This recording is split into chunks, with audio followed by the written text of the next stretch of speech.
स्वामींच्या 11 गुरुवाराची सुरुवात ही महिन्यातील कोणत्याही किंवा पहिल्या गुरुवारी तुम्ही करू शकता.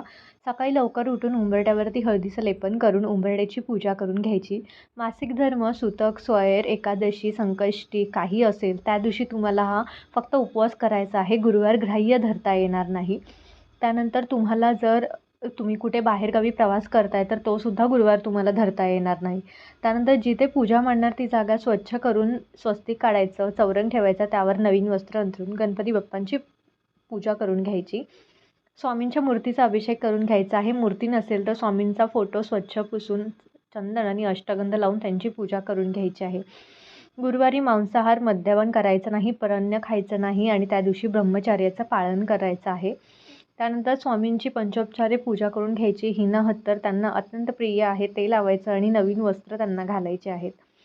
त्यानंतर डाव्या बाजूला आपल्याला घंटा ठेवायची आणि उजव्या बाजूला खडीसाखर ठेवायची आहे आणि आणि दर गुरुवारी आपल्याला नैवेद्य दाखवायचा आहे.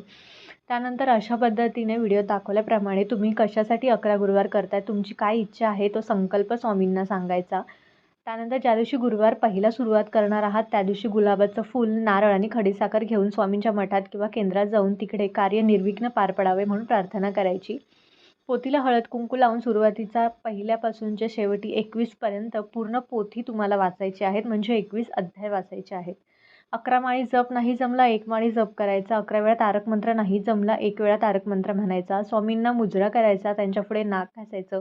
काही चुकलं असल्यास आपल्याला क्षमा करावी असं सांगायचं. आरती करायची आणि संपूर्ण घरभर आपल्याला हा जो कापूर आहे तो फिरवून घ्यायचा, ज्याने नकारात्मक ऊर्जा दूर होते.